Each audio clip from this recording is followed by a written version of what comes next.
નમસ્કાર મિત્રો તમે જો પૈસાનું રોકાણ કરવા માંગતા હોય અને 2026માં એક સારી યોગ્ય જગ્યાએ પૈસાનું રોકાણ કરવા માંગતા હોય તો આજે આપણે એસબીઆઈનો એવો ફંડ લઈને આવ્યા છે કે જેણે લોકોને ભૂતકાળની અંદર અનેક ગણું રિટર્ન કરીને આપ્યું છે। છેલ્લા 6 મહિનાની વાત કરીએ મિત્રો તો આ ફંડે 14% રિટર્ન આપ્યું છે। છેલ્લા 3 વર્ષની વાત કરીએ તો 25% રિટર્ન આપ્યું છે। છેલ્લા 5 વર્ષની વાત કરીએ તો 34% રિટર્ન આપ્યું છે અને અત્યાર સુધી જે એવરેજની વાત કરીએ તો 36% मतलब કે વાર્ષિક એવરેજ જે છે 36% રિટર્ન આપ્યું છે। मतलब કે 1 લાખ તમે રોક્યા હોય તો 1,36,000 રૂપિયા તમને વાર્ષિક મળે છે।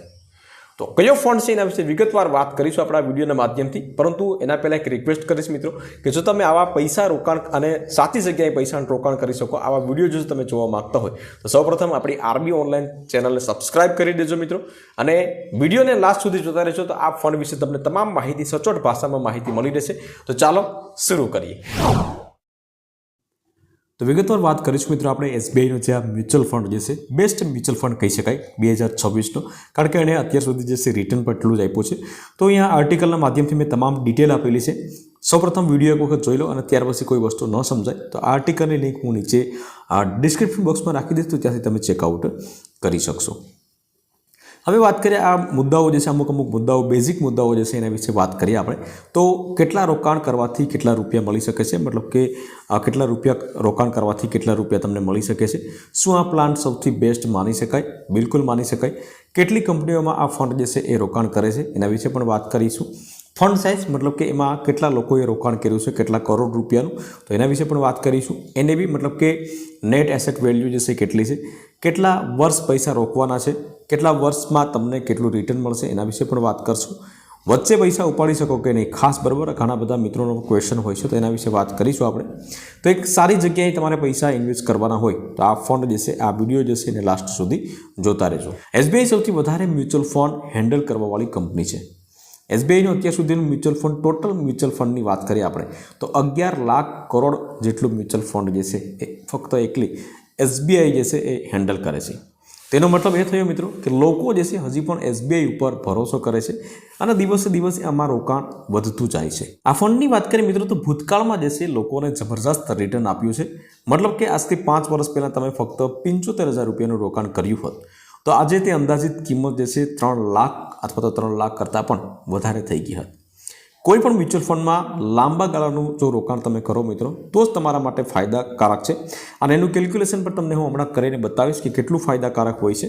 તો લાંબા ગાળાનું જે છે તમે ઓછા પૈસા ભલે અત્યારે રોક્યા હોય પરંતુ તમે ભવિષ્યમાં તમારું આ એક મોટું ફંડ બનાવવા માગતા હોય તો તમારે એમાં લાંબા ગાળા સુધી તમારે રોકાણ કરવા રહેવા દેવું પડે, કારણ કે મ્યુચ્યુઅલ ફંડ જે છે એમાં ચક્રવૃત્તિ વ્યાજ તમને મળે છે। જેમ જેમ એ કંપનીઓ જે છે એનો ગ્રોથ વધતો જાય તો તે પ્રમાણે તમારા પૈસા જે છે તો પૈસાના પૈસા જે છે ચક્રવૃત્તિ વ્યાજ તમને મળતું હોય છે। હવે વાત કરીએ મિત્રો કે ભૂતકાળમાં કેટલું રિટર્ન જે છે છેલ્લા 5 વર્ષમાં આ ફંડે આપ્યું છે। 6 મહિનાની અંદર જ તમને લોકોને જે છે કે જેણે આમાં ઇન્વેસ્ટ કર્યું છે તેને 14% રિટર્ન આપ્યું છે। છેલ્લા 1 વર્ષમાં 15% રિટર્ન આપ્યું છે। છેલ્લા 3 વર્ષમાં 25% રિટર્ન આપ્યું છે।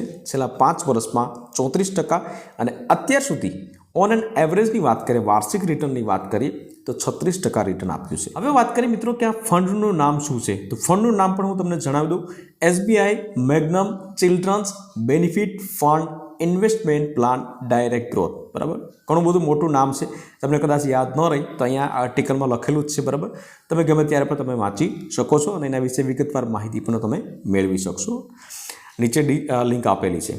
હવે આ ફંડ જે છે એ એસબીઆઈનો ફંડ છે। એસબીઆઈએ તેને 2020માં લોન્ચ કર્યો હતો, મતલબ કે બહુ ઝાઝો નથી, ફક્ત 5 વર્ષનો ગાળો જે છે એમાં લોકોને 36% રિટર્ન આપ્યું છે। અત્યાર સુધી લોકોએ રોકાણ પણ ઘણું બધું કર્યું છે, કેટલું કર્યું છે એ આપણે આગળ વાત કરીએ છીએ, પરંતુ એના અમુક નિયમો જે છે એ પણ આપણે જાણી લેવા જરૂરી છે, કારણ કે રિટર્ન એવડું મોટું આપતો હોય કોઈ પણ ફંડ, બરાબર, તો એના અમુક નિયમો જે છે એનું પાલન પણ આપણે કરવું પડે। નિયમ 2 છે, મેઇન વસ્તુ એ છે મિત્રો કે 5 વર્ષનો લોકિન સમયગાળો છે, मतलब કે એક વખત તમે રોકાણ કર્યા પછી 5 વર્ષ સુધી તમે આ પૈસા ઉપાડી શકશો નહીં, પરંતુ માની લો કે તમારે એમરજન્સી પૈસાની જરૂરિયાત પડી અને 5 વર્ષની અંદર જ તમારે પૈસા ઉપાડવાના થયા તો અમુક ટકા તમારે ચાર્જિસ આપવો પડે। માની લો કે તમારે જ્યારે ઇન્વેસ્ટ કરો, બરાબર ને, 1 વર્ષની અંદર જ તમારે ઉપાડવાના પૈસા થયા અચાનક તો તમારે 3%નો ચાર્જિસ જે છે આપવો પડશે, એક્ઝિટ લોડ જે છે। 2 વર્ષમાં તમારે પૈસા ઉપાડવાના થયા તો તમારે 2% ચાર્જીસ દેવો પડશે. 3 વર્ષની અંદર તમારે પૈસા ઉપાડવાના થયા તો તમારે 1% ચાર્જીસ આપવો પડશે. બરાબર, તો આ પ્રમાણના નિયમો છે એ પણ તમારે જાણી લેવા જરૂરી છે. આ ફંડનો ખર્ચ ગુણોત્તર જે છે એ સૌથી ઓછો કહી શકાય, 0.82 જે છે, અને જેટલો પણ મ્યુચ્યુઅલ ફંડ હોય એનો ખર્ચ ઓછો હોય એટલો એ સારો કહી શકાય. ત્યાર પછી વાત કરીએ કે ભાઈ આ ફંડની અંદર ખાસ શું છે, તો તેની વર્તમાન એનએવી મતલબ કે નેટ એસેટ વેલ્યુ જે છે તો એ 49ની છે, અને આ એક યુનિટની છે. ફંડ સાઇઝ જે છે AUM મતલબ કે એસેટ અંડર મેનેજમેન્ટ, તો તમે જોઈ શકો છો 4,735 કરોડ રૂપિયાની એની AUM મતલબ કે ફંડ સાઇઝ છે. આવડો મોટો ફંડ છે. બરાબર, એની પાસે એવડું મોટું ભંડોળ છે. એનો મતલબ એ થયો મિત્રો કે અત્યાર સુધી લાખો લોકોએ આમાં પૈસા ઇન્વેસ્ટ કર્યા છે. આ ફંડ રોકાણકારો માટે સૌથી વધુ લોકપ્રિય છે અને અત્યાર સુધી લોકોએ એને 5 સ્ટાર રેન્ક આપ્યો છે, કારણ કે રિટર્ન એવડું મોટું આપ્યું છે તો સ્વાભાવિક છે કે લોકો જે છે એ 5 સ્ટાર રેન્ક જે છે એને આપે છે. હવે ફંડ હોલ્ડિંગ વિશ્લેષણની વાત કરીએ તો કેટલા ટકા જે છે ક્યાં ક્યાં તમારા પૈસા રોકાણ થશે, તો એના વિશે પણ અહીં હું તમને માહિતી આપી દઉં. આ મોસ્ટ ઓફલી ફંડ જે છે એ ઇક્વિટીમાં પૈસા રોકે છે. ઇક્વિટી હોલ્ડિંગ રોકાણ કેટલું છે તો કે 81.8% જે છે એ ઇક્વિટીમાં પૈસા રોકાણ કરે છે. રોકડ હોલ્ડિંગ જે છે તો એ 17.9% છે. દેવું હોલ્ડિંગ જે છે 0.2% છે. તો આ પ્રમાણે તમારા પૈસા જે છે, જેટલા પણ પૈસા, સપોઝ કે 50,000 રૂપિયા તમે ઇન્વેસ્ટ કર્યા હોય તો આ પ્રમાણે ડિવાઈડ કરીને તમારા પૈસા જે છે ઇન્વેસ્ટ થતા હોય છે.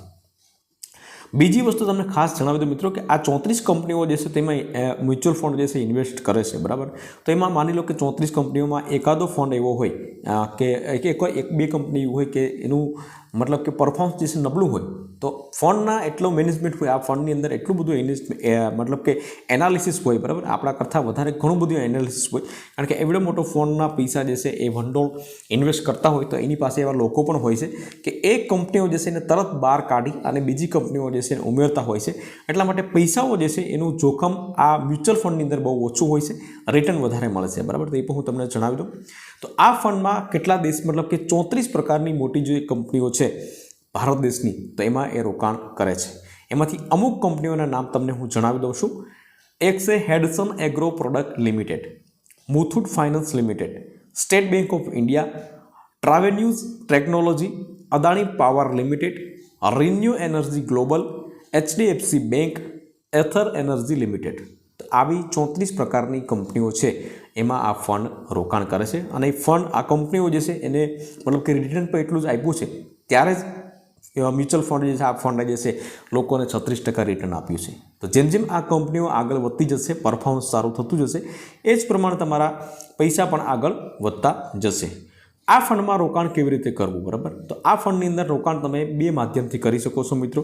એક છે SIP અને બીજું જે છે લમસમ SIP.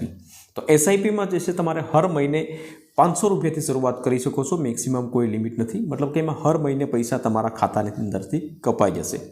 બીજું જે છે લમસમ SIP, એમાં ફક્ત એક જ વખત રોકાણ કરવાનું હોય છે. તે પછી 5,000થી શરૂઆત કરી શકો છો, મેક્સિમમમાં કોઈ લિમિટ નથી. લાખ, 2 લાખ, 3 લાખ પણ તમે રોકાણ કરી શકો છો. બરાબર, તો આ પ્રમાણે આમાં સિસ્ટમેટિક જે છે. અને બીજું છે કે ભાઈ રોકાણ ક્યાં કરવું, ઘણા બધા મિત્રો એવો પ્રશ્ન પૂછતા હોય છે. તો આના માટે એક ડીમેટ એકાઉન્ટ ખોલવાનું હોય છે. ઝેરોધા, એન્જલ અને ગ્રો જે છે, આ 3 એપ્લિકેશન જે છે એ સારી છે. તેમાં ડીમેટ એકાઉન્ટ કરી અને એમાં કોઈ પણ મ્યુચ્યુઅલ ફંડ તમારે એનીવે કોઈ પણ મ્યુચ્યુઅલ ફંડ જે છે એમાં રોકાણ કરવું હોય તો કરી શકો છો. તો આ જે ઉદાહરણના માધ્યમથી આપણે સમજીએ મિત્રો કે આજે જે છે તમે 75,000 રૂપિયાનું રોકાણ કર્યું હોય અને માની લો કે આપણે અત્યાર સુધી જે છે 36% રિટર્ન આપ્યું છે, પરંતુ એના 50% ગણી અને આપણે ચાલીએ કે 18% રિટર્ન તમને મળે તો તમારા પૈસા જે છે કેટલા ગણા થઈ શકે, તો એનું કેલ્ક્યુલેશન અહીં આપેલું છે. તો માની લો કે 75,000 રૂપિયા તમે 5 વર્ષ માટે રોકેલા છે. બરાબર, તો રિટર્ન કેટલું મળશે?